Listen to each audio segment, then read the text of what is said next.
আজ সকালে একেবারে মোবাইল অন করে ফেসবুকে যেতেই নজর এলো প্রথম তার ওই পোস্টে।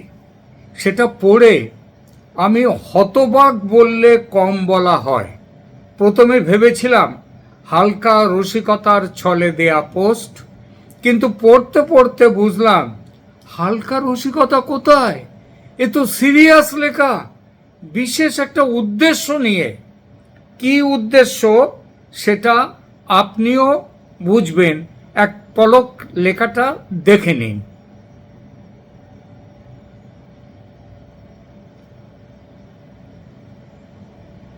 ছোট লেখা, নিশ্চয়ই মোবাইলে আসছে, আমি পড়ে দিচ্ছি। লিখছেন, আমি ছোট থেকেই আরএসএস এর এক একনিষ্ঠ সেবক। 2014 সালে শ্রী নরেন্দ্র মোদীজি প্রধানমন্ত্রী হওয়ার পর দেশের চেহারাটাই বদলে যায়। আগে যখন বিশ্বের কোনো সম্মেলন হতো কেউ ভারতকে পাত্তা দিত না, এখন সবাই শ্রী নরেন্দ্র মোদীর কাছে পরামর্শ চান, এগিয়ে এসে প্রণাম করেন। ভারত এখন বিশ্বগুরু। আমার অনেক আশা ছিল অসম, বিহার, ত্রিপুরার মতো পশ্চিমবঙ্গেও ভাজপা সরকার হবে। যে দলের জন্ম একজন বাঙালির হাত ধরে, সেই মহামানব শ্যামাপ্রসাদ মুখোপাধ্যায়ের স্বপ্নকে আমরা বাস্তবায়িত করতে পারব। এই শ্যামাপ্রসাদ মুখোপাধ্যায়কে কমিউনিস্টরা কি গালি দিয়েছেন সেটা একবার আমার টুক করে আমার মাথায় এলো, যে ওই সেই চিন্তাটা, যে তাকে বলা হয় তিনি নাকি বঙ্গভাগের নায়ক শ্যামাপ্রসাদ। যাই হোক, পরে আসি, পরে কি লেখা। সেই আশায় 2016, 2019, 2021, 2024 লাগাতার বিজেপিকে ভোট দিয়েছি এ রাজ্যে তৃণমূলকে হারানোর জন্য, কিন্তু খুবই হতাশ হয়েছি। বিজেপি এ রাজ্যের অত্যাচারী তৃণমূলকে হারাতে পারেনি। বিচারপতি অভিজিৎ গাঙ্গুলি অবধি হতাশ হয়ে বলেছেন, মনে হয় তৃণমূলের সাথে বিজেপির কেন্দ্রীয় নেতৃত্বের যোগ সাজশ আছে। আমাদের আবেগ, আমাদের লড়াইকে বিজেপির দিল্লির নেতারা পাত্তা দেয় না। এত কিছুর পরে আমরা বুঝেছি বিজেপি তৃণমূলকে হারাতে পারবে না। তাই এবার এখানেই হচ্ছে আসল গল্পটা। তাই এবার আমাদের ভোট আমরা সিপিএমকে দেব। ওরা খতরনাক পার্টি, ওদের অনেক নতুন নতুন সৎ লড়াকু ছেলে মেয়ে আছে, পারলে ওরাই হারাতে পারবে। আর ওদের দল কেন্দ্রে ক্ষমতায়ও নেই যে তৃণমূলের সাথে যোগসাজশ করবে। ঝুলি থেকে বিড়ালটা বেরিয়ে গেল। মানে বিজেপিকে ভোট দেওয়ার আবেদন কাদের কাছে? যারা বিজেপি আরএসএস এর সঙ্গে যুক্ত তাদের কাছে। আসি, তারপরে কি লেখা হচ্ছে। তাই আমরা ছোট থেকে বিজেপিকে ভোট দিয়ে এলেও এবারের ভোটটা সিপিএমকে দেব। আমাদের পরিবারের 5 জন, আমাদের বৃহত্তর পরিবারের আরও 10 জন করে 20 জন, টোটাল 25 জন এবার বিজেপির বদলে সিপিএমে ভোট দেব। আপনারাও দিন। বুঝলেন গল্পটা? পোস্টটি দিয়েছেন বন্ধুবর অনির্বাণ মাইতি। নামটাও দেখতে পাচ্ছেন, আমার বলার দরকার নেই। কলকাতার বুদ্ধিজীবী মহল, বিশেষ করে বাম, প্রগতিশীল, সেকুলার বুদ্ধিজীবীরা এক ডাকে অনির্বাণ মাইতিকে চিনবে। যেমন প্রহ্লাদ দৈত্যকুলে জন্ম নিয়েও কিন্তু দেবত্ব পেয়েছিলেন, তাই না প্রহ্লাদ? আবার উল্টো দিকে দেখুন, সৎ ব্রাহ্মণ থেকে ভয়ঙ্কর হিন্দু বিদ্বেষী হয়েছিলেন কে? কালাপাহাড়। অর্থাৎ এক ভূমিকায় মানুষ চিরকাল আটকে থাকে না, পরিবর্তন সময়ের ধর্ম। সিপিএম এর বহু নেতাকর্মী দল ছেড়ে তৃণমূলে এসেছেন, কয়েকজন এসেছেন বিজেপিতেও। নইলে যে সিপিএম এক সময় পশ্চিমবাংলায় 34 বছর রাজত্ব করেছে, এবং যে সিপিএম এর বিরুদ্ধে একটা কথা বললে আশপাশ তাকিয়ে আস্তে আস্তে বলতে হতো চারদিকে এত সিপিএম, সেই সিপিএমে এখন কাউকে খুঁজে পাওয়া যায় না। কারণ কি?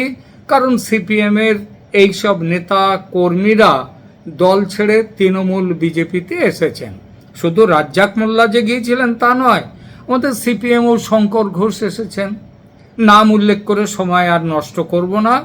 তবে সিপিএমের বর্তমান খারাপ বাজারে ছেলেবেলা থেকে আরএসএস করা একজন মানুষ, যিনি 2016 থেকে বিজেপিকে ভোট দিয়ে আসছেন, তিনি হঠাৎ করে সিপিএমকে ভোট দেওয়ার কথা বলবেন কেন? কারণ সিপিএম নাকি এই রাজ্যে একমাত্র রাজনৈতিক দল যারা সত্যি সত্যি তৃণমূল কংগ্রেসকে হারাতে চায়। কারণটা কি? কারণ টিএমসির সঙ্গে বিজেপির সেটিং আছে, তাই টিএমসিকে সরাতে চায় না বিজেপি। টিএমসিকে সরাবার ব্যাপারে রাজ্য বিজেপি তুমুল লড়াই করছে, সেই লড়াইটা মানুষ দেখছে। সুতরাং একটুখানি আবার অন্য কথাও বলতে হয়, ফলে সেটিংয়ের গল্প মানুষ নাও খেতে পারে। এটা বুঝে এই সিপিএম বুদ্ধিজীবী বলেছেন সেটিংয়ের আসল কালপ্রিট হলো দিল্লির নেতারা, এই মোদি। টিএমসিকে হারাতে সিপিএমকে কেন সমর্থন করবে মানুষ? কারণ উনি নিজেই লিখেছেন সিপিএম খতরনাক পার্টি। খতরনাক তো বটেই, কারণ পশ্চিমবাংলায় তো তারা খতরনাক বলেই চিহ্নিত হয়ে রয়েছে, শেষ করে দিয়েছে পশ্চিমবঙ্গ এই রাজ্যটিকে। কারণ ওদের দলে আবার অনেক লড়াকু ছেলে মেয়ে আছে, এটাও তিনি লিখেছেন। আর একটা কারণ, সেটা হচ্ছে উনি লিখছেন যে ওরা কেন্দ্রীয় সরকারে নেই, সুতরাং তৃণমূলের সঙ্গে সেটিংয়ের দরকার নেই। পোস্টের শেষে নিজের একটা ছবি দিয়েছেন এই বুদ্ধিজীবী, একদম পুরোপুরি স্বয়ংসেবকের পোশাক পরে ছবিটা তোলা। একবারে দেখেছেন আপনারা ছবিটা? আর একবার দেখিয়ে দিই ছবিটা, দেখে নিন। পুরো কাহিনীটা পড়ে বেশ মজা পেলাম, না রাগ হয়নি একটুও। কারণ এই পোস্ট পড়ে কোনো বিজেপি বা আরএসএস এর কর্মী সিপিএমকে গিয়ে ভোট দেবে, এটা যারা ভাবে তারা হয় গণ্ডমূর্খ, নয় পাগল, নয় বদমাস। বিশেষ করে এবারের এই নির্বাচনে যখন রাজ্যের হিন্দুদের কাছে অস্তিত্ব বাঁচিয়ে রাখার লড়াই, যখন মমতাকে আরও 5 বছর ক্ষমতায় রাখলে হিন্দুদের নতুন করে বাস্তুহারা হওয়ার ভয় সত্যি হয়ে উঠতে চলেছে, তখন মমতার পরিবর্তে সিপিএম, যারা মুসলিম লীগের ভারত ভাগ দাবির প্রথম সমর্থক কমিউনিস্ট পার্টির গর্ভ থেকে জন্ম নিয়েছে, যারা 46-এর দাঙ্গায় সমর্থন দিয়েছিল দাঙ্গাবাজদের, যাদের আমলে ক্ষমতা দখলের উদ্দেশ্যে বাংলাদেশ থেকে মুসলিম অনুপ্রবেশ হাজারে হাজারে লাখে লাখে ঘটানোর এই প্রক্রিয়া শুরু হয়েছিল সেই সিপিএমকে, শ্যামাপ্রসাদের বাংলায় ইসলামী অনুপ্রবেশ ও আধিপত্যবাদ শুরু করেছিল যে সিপিএম, তাকে ভোট। এই রাজ্যটাকে যারা শিল্প শূন্য করেছে তাদের ভোট। কয়েকদিন আগে সিপিএম নেতা সুজন চক্রবর্তী দাবি করেছেন সিপিএম ডজন ডজন আসনে জিতবে। তিনি আরও বলেছেন সিপিএমকে বাদ রেখে কেউ সরকার গড়তে পারবেন না। একবার সুজন চক্রবর্তীর ভাষণের কথার একটুখানি শুনুন। আপনি লিখে রাখুন।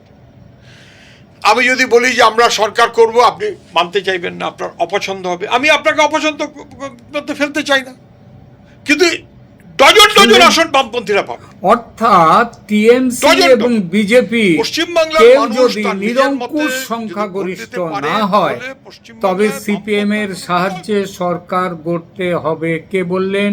সুজন চক্রবর্তী, সিপিএম নেতা। অখুশি হন বা কেউ যদি বুঝতে বা মানতে না চায়, আচ্ছা বেশ, ঠিক আছে, সরকারে আচার না আছে, আমি তার মধ্যে ঢুকলাম না। আমাদের বাদ দিয়ে কেউ কিছু করতে পারবে না। ঠিকই তো। যদি ত্রিশঙ্কু সরকার, ত্রিশঙ্কু বিধানসভা হয়, তখন সরকার গড়তে তো বাইরের সাহায্য নিতেই হবে। এটা তো ঠিক কথা। আচ্ছা, তাহলে সেই পরিস্থিতিতে সিপিএম কাকে সমর্থন দেবে? টিএমসিকে না বিজেপিকে? দেখুন, ইন্ডি জোটে, ওই যে কংগ্রেসের নেতৃত্বে যে ইন্ডি জোট, সেই ইন্ডি জোটে সিপিএম এবং টিএমসি একসঙ্গে আছে। তাহলে জোট ধর্মের দিকে নজর রেখে কি সেদিন সিপিএম মমতাকে সমর্থন দেবে, নাকি বিজেপির মতো সাম্প্রদায়িক দলকে সমর্থন দেবে? একবার স্পষ্ট করে কথাটা বলুন তো কমরেড। আমি বহু বছরের বিজেপি সমর্থক, আমি স্পষ্টাস্পষ্ট বলছি, সিপিএম যদি ঘোষণা করে যে নির্বাচনে ত্রিশঙ্কু বিধানসভা হলে তারা বিজেপিকে সমর্থন দেবে, তবে আমি একা শুধু নই, আমার বন্ধুদেরও বলবো যেখানে সিপিএমের জেতার সম্ভাবনা সেখানে বিজেপিকে নয় সিপিএমকে যেন তারা ভোটটা দেয়। কিন্তু মুশকিলটা কোথায় জানেন কমরেড? পশ্চিমবঙ্গে আপনাদের খাতা খোলার মতো আসন একটাও নেই। আপনারা তৃতীয় বা চতুর্থ বা জামানত বাঁচাবার লড়াইতে আছেন। কে আপনাদের ভোট দিয়ে ভোট নষ্ট করবে কমরেড? একটা জিনিস দেখে খুব মজা লাগলো, সেটা হলো আপনারা এখন সর্বহারার মুক্তির স্বপ্ন দেখা টাকাগুলো বাদ দিয়েছেন, মমতার মতোই ধর্মের রাস্তায় হাঁটতে শুরু করেছেন, মমতার মতোই মুসলিম তোষণের উদ্দেশ্য নিয়ে ছদ্ম হিন্দুর পোশাক পরেছেন। যেমন উনি হিজাব পরেন, এই পোশাকটা পরেছেন হিন্দু ভোটে ভাঙন ধরাবার উদ্দেশ্যে। মমতা দীঘায় মন্দির তৈরি করে নিজের হিন্দুত্বের প্রতি আস্থা দেখাচ্ছেন, যাতে হিজাব পরা মমতার ছবিটা একটু অস্পষ্ট হয়, হালকা হয়, এবং তার ফলে দু চারটে হিন্দু ভোট যাতে পাওয়া যায়। আপনি কমরেড, আপনাদের উদ্দেশ্য ওই একই, মমতার মতনই। উনি হিজাব পরেছেন আর আপনি আরএসএস এর পোশাক পরেছেন।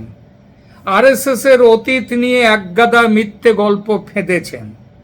এআই দিয়ে তৈরি স্বয়ংসেবকের পোশাকে ছবি তুলেছেন হিন্দু ভোট পাওয়ার উদ্দেশ্যে।